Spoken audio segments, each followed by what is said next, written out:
Well, without further ado then, the website overall, it said teams of 5. Ours said teams of up to 4, but if you really want to do 5, that's fine. I just think it will be probably overkill, and you'll end up having a bit of dead weight if you've got 5 people. Too many cooks spoiling the broth. 4 should be enough because, well, it's a data science exercise, and I'm not sure how you divide the labor beyond 4. I'm going to give a company overview on the day, and I presume most of you have checked out our website, or at least have some inkling as to what asteroid mining is about. I will briefly turn on my camera here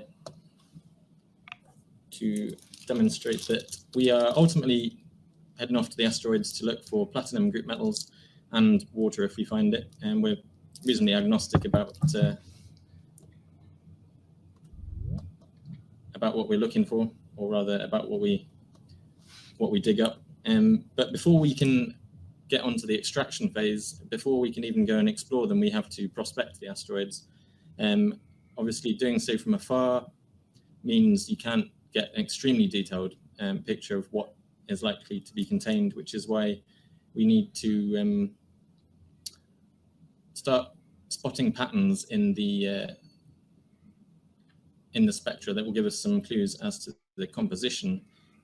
How we do that relies on meteorite samples that have fallen to Earth, because we can pick them up, we can analyze them, and get a detailed compositional breakdown for real, and it will give you a good taste, a good insight into one aspect of asteroid mining, because of course it's a huge field, drawing lots of, well, all areas of STEM, and beyond that, not just science, technology, engineering, and maths. We'll need lawyers at some point to write the legislation to enable us to go and explore and stake a claim to asteroids legitimately.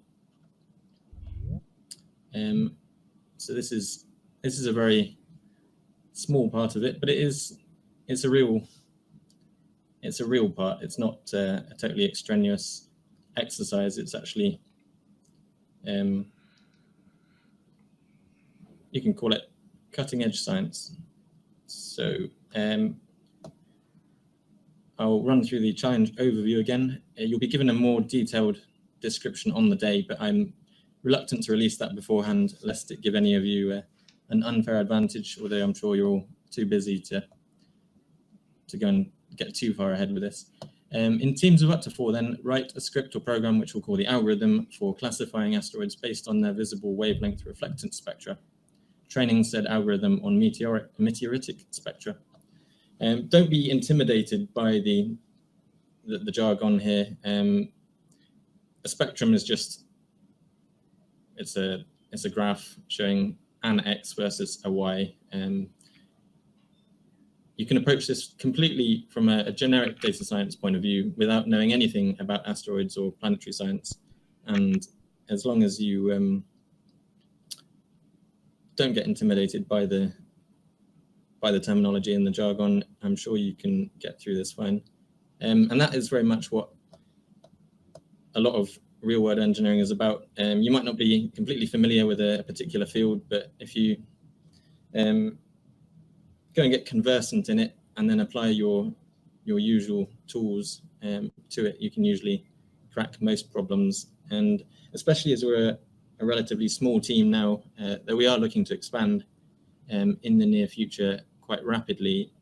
As it stands currently, each one of us has to wear several hats and do lots of things.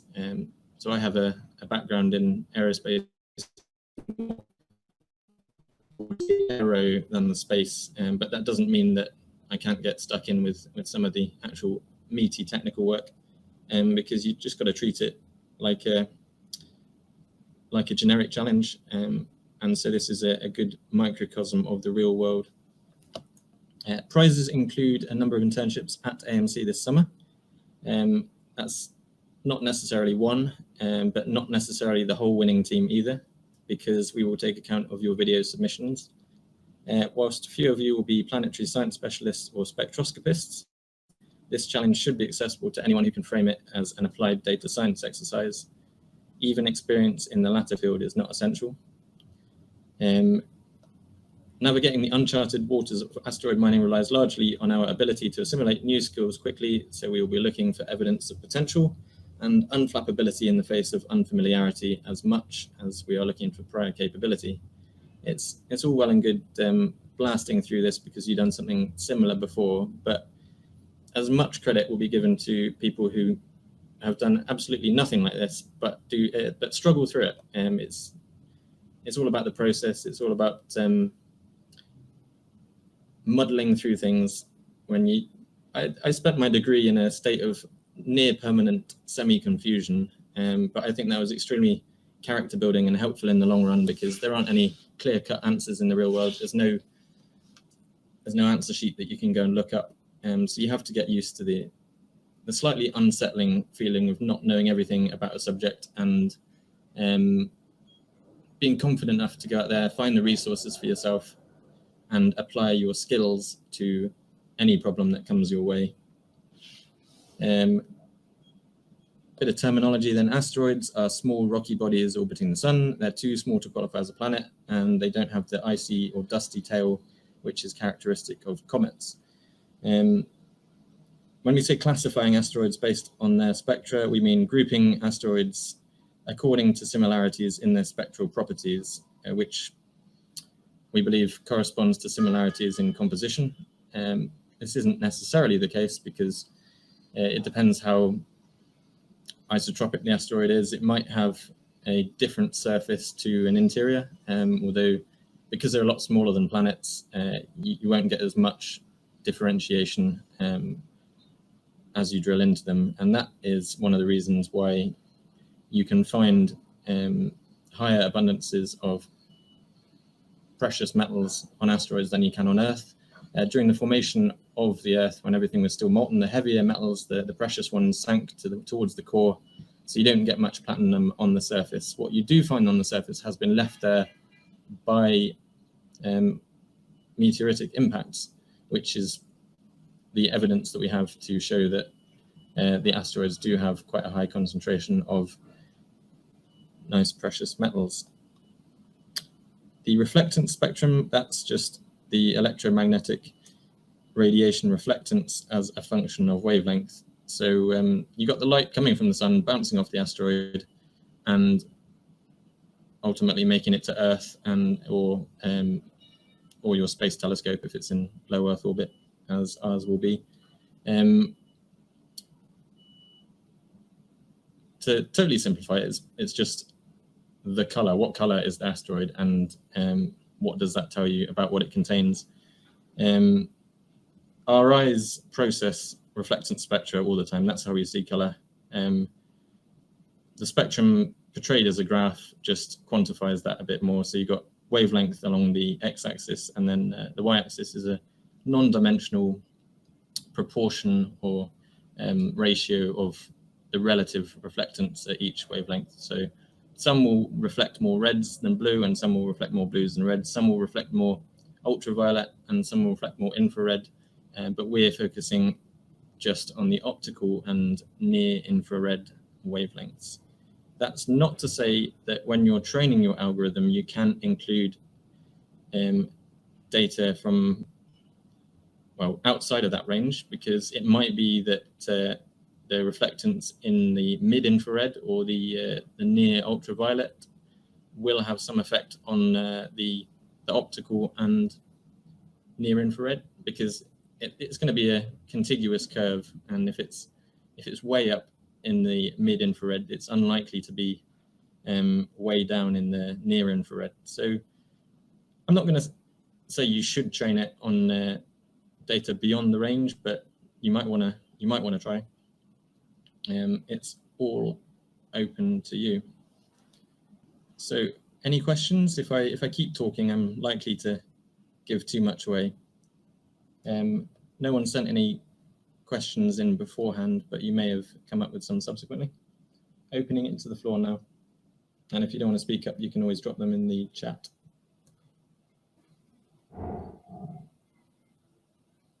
You can do all the research you like based on the little information you've been given. Probably the most useful thing you can do beforehand is start organizing yourselves into teams, and you can allocate certain roles like front end, back end.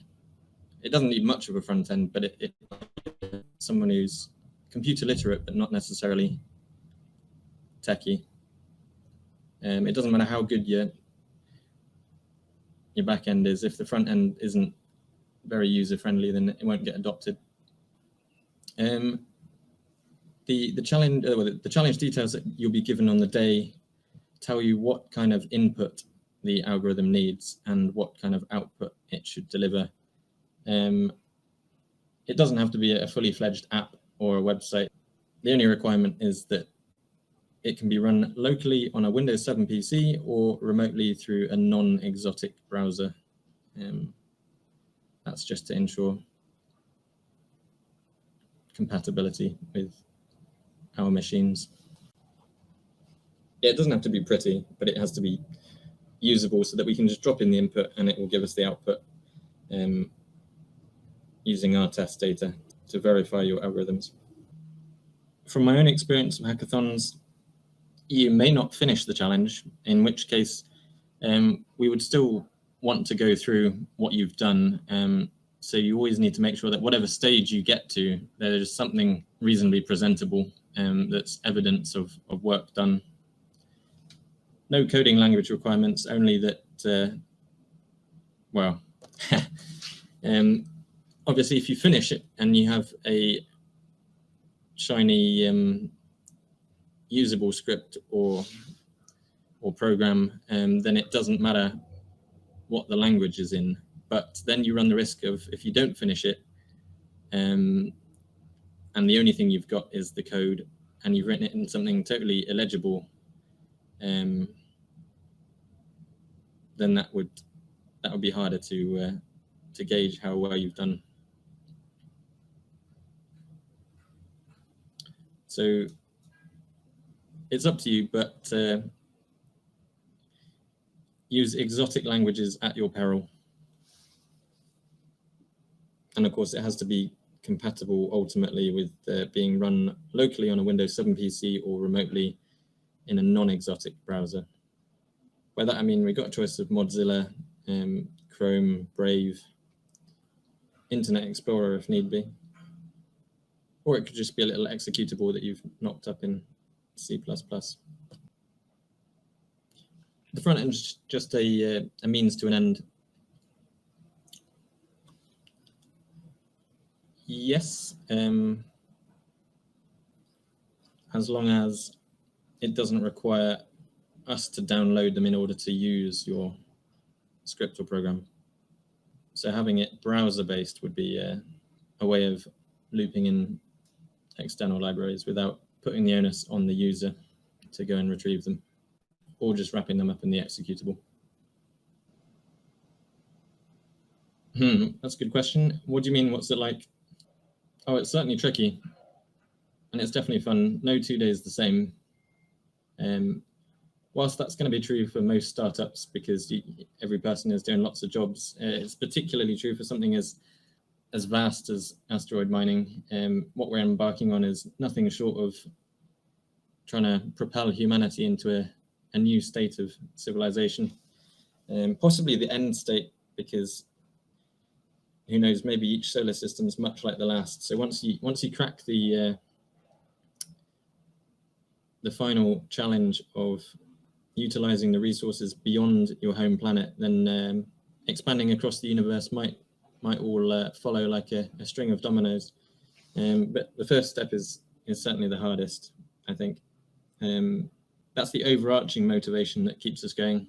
There's more dull things that we do as well, because like every company, it has admin and bureaucracy to sift through. But yeah, some days I do quite a lot of proper science. I'll be heading down to Plymouth University to analyze some meteorites next month. And we're commencing a study in trajectory optimization as well this month. It's worth noting we're a young team as well. That's not unusual in the space industry. Apparently, SpaceX has an average age of less than 30.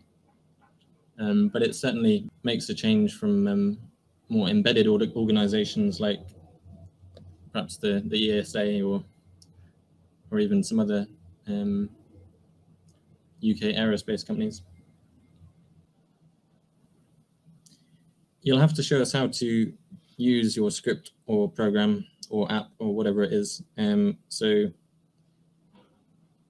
yeah, be prepared to give a little presentation. You don't need slides or anything like that, because it's